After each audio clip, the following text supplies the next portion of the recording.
नई बहू का मन। आज सुगंधा की शादी का पहला दिन था। ना जाने उसके दिल में कितने अरमानों ने दस्तक दी थी। शादी के पहले भी जब सुगंधा इस बारे में सोचती थी तो उसे घबराहट होती थी कि ना जाने वह दूसरे घर में कैसे एडजस्ट करेगी। आज के समय में यह देखा जाता है कि लड़कियां ज़्यादा एडजस्ट करना नहीं चाहती, और अगर वे अपनी तरफ से कुछ बदलाव चाहती हैं तो घरवाले सिर से नकार देते हैं। ऐसे में नई नवेली दुल्हन के मन में घबराहट होना नई बात नहीं है, और वही कुछ सुगंधा के साथ हो रहा था। शुरू शुरू में तो सुगंधा को कुछ समझ में नहीं आ रहा था कि वह अपने काम की शुरुआत कहाँ से करे। जब भी वह कुछ करने जाती तो सास उसे यह कहकर वहाँ से जाने को कहती थी कि जब भी उन्हें ज़रूरत होगी वह बुला लेंगी, लेकिन कोई भी सुगंधा को नहीं बुलाता। अब सुगंधा अपने कमरे में बैठे बैठे बोर होने लगी और वह सोचती है कि आज का खाना वह खुद ही बनाएगी। जब वह किचन में खाना बनाने जाती है तो उसकी ननद अजीब सा मुँह बनाकर कहती है, हमने तो सुना था कि तुम्हें खाना बनाना नहीं आता, फिर क्यों यहाँ आकर अपना समय बर्बाद कर रही हो। इस बात पर सुगंधा को बहुत अजीब लगता है और वह बड़े प्यार से कहती है, ऐसी कोई बात नहीं है। अगर मैं घर की बहू बनकर आई हूँ तो यह मेरी भी जिम्मेदारी है कि यहाँ के सारे कामों को मैं अच्छे से संभाल लूँ। इस बात पर ननद मुँह बनाकर वहाँ से चली गई और सुगंधा ने खाना बनाना शुरू किया। वैसे खाना तो उसने अच्छा ही बनाया था, जैसा उसके मायके में बनता था, लेकिन उसके सास ससुर को खास पसंद नहीं आया और उन्होंने एक झटके में इसे बेस्वाद बता दिया। सास ससुर का ऐसा रवैया देखकर उसे बहुत आश्चर्य हुआ, क्योंकि शादी से पहले तक जो लोग उससे कहा करते थे कि वह उसे घर की बेटी बनाकर रखेंगे और उसे कोई भी कमी नहीं होने देंगे, वे लोग ही आज इस प्रकार से व्यवहार कर रहे हैं। सुगंधा चुपचाप जाकर अपने कमरे में रोने लगती है और अपने पुराने दिनों को याद करती है, जब अपनी माँ के बनाए हुए खाने पर नखरे दिखाते हुए कहती थी कि माँ, आप मेरी सहेली पूर्वा की मम्मी की जैसा अच्छा आलू का पराठा नहीं बना पाती। हर बार कोई ना कोई कमी रह जाती है। आज उसे इस बात का एहसास हो रहा था कि ऐसा कहकर ना जाने कितने बार उसने अपनी माँ का दिल तोड़ दिया था। इसके बाद सुगंधा ने कई बार कोशिशें की, लेकिन हर बार अपनी कोशिश नाकाम ही लग रही थी। सोचा था शादी के बाद अपने घर वालों को खुश रखेगी और किसी को भी कोई शिकायत नहीं होने देगी, लेकिन यहाँ तो शिकायतों का दौर ख़त्म नहीं हो रहा था। एक बार पति के ऑफिस के कुछ दोस्त खाने के लिए आने वाले थे। ऐसे में जब पति ने सुबह से कहा कि वह कुछ इटालियन और मैक्सिकन खाना बनाए क्योंकि उसके दोस्तों को यही पसंद है, लेकिन सच्चाई तो यही थी, सुगंधा को ऐसा कुछ बनाना नहीं आता था, बल्कि वह सादा भारतीय खाना ही पसंद करती थी। ऐसे में दोस्तों के आने पर उसे शर्मिंदा होना पड़ा और वह ना चाहते हुए भी अपने पति के गुस्से का शिकार हो गई। इस बार सुगंधा की आंखों में दोस्तों के सामने ही आंसू आ गए, जिसे उसके पति ने पूरी तरह से इग्नोर कर दिया और उसे वहां से चले जाने के लिए कहा। कमरे में आकर सुगंधा के मन में बस यही बात चल रही थी कि जब किसी लड़की की शादी होती है तो क्या वह अपने तरीके से घर को नहीं चला सकती। क्यों हर बार उसे बताया जाता है कि वह किसी काम की नहीं और उसे कुछ भी काम सही से करना नहीं आता। धीरे धीरे सुगंधा उदास रहने लगी और वह अपनी बात को मायके में भी नहीं बताना चाहती थी, क्योंकि उसके माता पिता को अच्छा नहीं लगेगा। वह पूरी कोशिश कर रही थी कि अच्छी बहू बने और परिवार का ध्यान रख सके।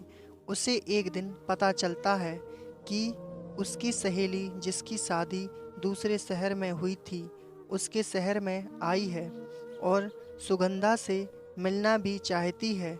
यह बात सुनकर सुगंधा के चेहरे पर खुशी दिखाई दे रही थी, क्योंकि यह सहेली उसकी बचपन की सहेली थी जो हमेशा उसके साथ रहती थी। लेकिन अब वह दोनों के बीच में थोड़ी दूरी आ गई थी, लेकिन फिर भी सुगंधा उससे मिलने के लिए बेताब थी। सुगंधा जल्दी जल्दी अपनी सहेली के आने की खुशी में पकवान बनाना शुरू करती है, लेकिन तभी उसकी ननद और सास आकर उसे ताना देते हैं कि जिसे वे लोग जानते तक नहीं उसके लिए इतना तामझाम करने की क्या ज़रूरत है। ज़्यादा ही है तो नाश्ता और कॉफ़ी पिलाकर भेज दें।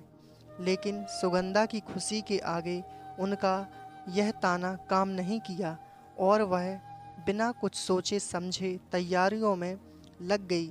शाम होते ही वह अपनी सहेली का इंतज़ार करने लगी और जब सुगंधा की सहेली उसके घर आती है तब उसे देखकर सुगंधा एकदम आश्चर्यचकित हो जाती है, क्योंकि उसकी सहेली पहले जैसी नहीं थी।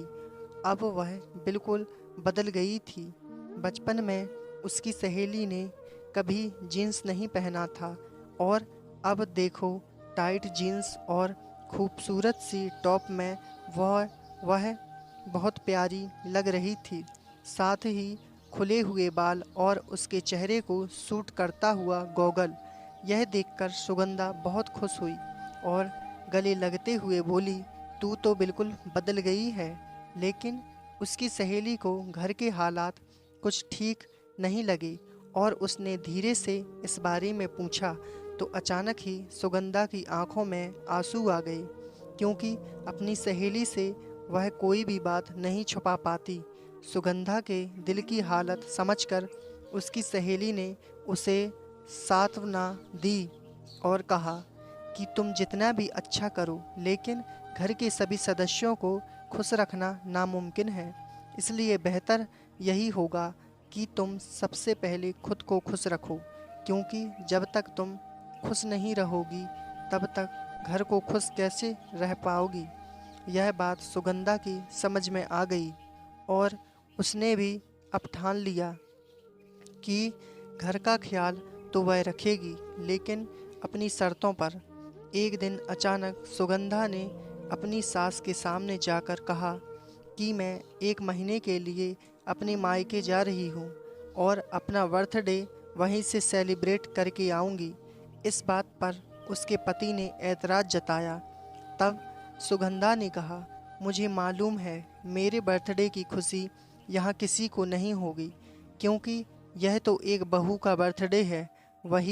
वहाँ मेरी मम्मी पूरी तैयारी करके रखेंगी, क्योंकि उन्हें पता है मुझे क्या पसंद है और क्या नहीं। मैं यह नहीं कहती कि मैं ससुराल से भेदभाव कर रही हूँ, लेकिन मुझे पता है यहाँ मैं जो भी कर लूँ आप लोगों को पसंद नहीं आएगा। और वह अपनी पुरानी जीन्स टॉप पहनकर वहाँ से चली जाती है।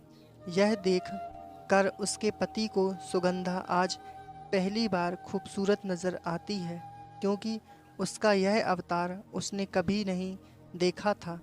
उसको अपनी गलती समझ में आती है कि जहाँ पर उसे सुगंधा का साथ देना चाहिए था वहाँ पर उसने सुगंधा को बिल्कुल अकेला कर दिया था। साथ ही साथ उसने अपनी माँ और बहन को भी समझाने के बारे में सोचा था, ताकि आने वाले समय में परिवार हंसी खुशी आगे बढ़ सके। जल्द ही यह बात पूरे परिवार को समझ में आ गई कि बहू नई है और उसे हमें थोड़ा समय देना होगा। यह बात सही है कि वह अभी अपने मायके के तौर तरीक़ों से हमें खुश रखना चाहती है, लेकिन जब तक हम ससुराल वाले उसे तौर तरीके नहीं सिखाएंगे तब तक वह कैसे सीख पाएगी। और हमारा ख्याल रख पाएगी। अब तो दूसरे ही दिन सास ननद पति मिलकर सुगंधा को लेने पहुंच जाते हैं, जिन्हें देखकर सुगंधा को बहुत आश्चर्य होता है।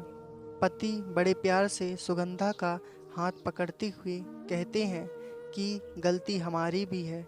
हमें ऐसा लगता है कि घर में आई हुई बहू एकदम परफेक्ट होनी चाहिए, जिसमें कोई भी कमी ना हो। हालांकि यह बिल्कुल भी सही नहीं है, क्योंकि कोई भी इंसान परफेक्ट नहीं हो सकता। सुगंधा मीठी मुस्कान के साथ अपने पति को देखती है और कहती है, जनाब, आपको यह बात बहुत जल्दी समझ में आ गई। तभी सास आगे बढ़कर उसे गले लगाती है और उसे एक खूबसूरत सा ड्रेस देकर कहती है, यह लो बहू, तुम इसे अपने बर्थडे पार्टी में पहनना, जो हम तुम्हारे लिए ऑर्गेनाइज करने वाले हैं।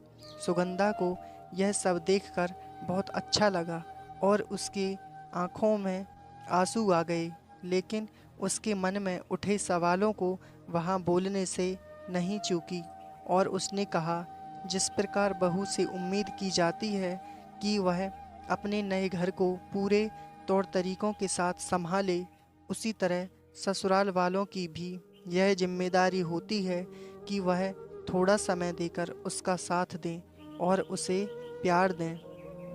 नई नवेली बहू को सिर्फ प्यार के अलावा और कुछ नहीं चाहिए होता, लेकिन कई बार यह बात समझने में भूल हो जाती है और हम अनजाने में ही अपने ही घर की बहू का अपमान कर बैठते हैं। ऐसे में ननद आकर बोलती है, अब मुझसे गलती नहीं होगी भाभी, मैं हमेशा आपका ख्याल रखूंगी और आप मुझे अच्छा अच्छा खाना बनाकर खिलाएंगी।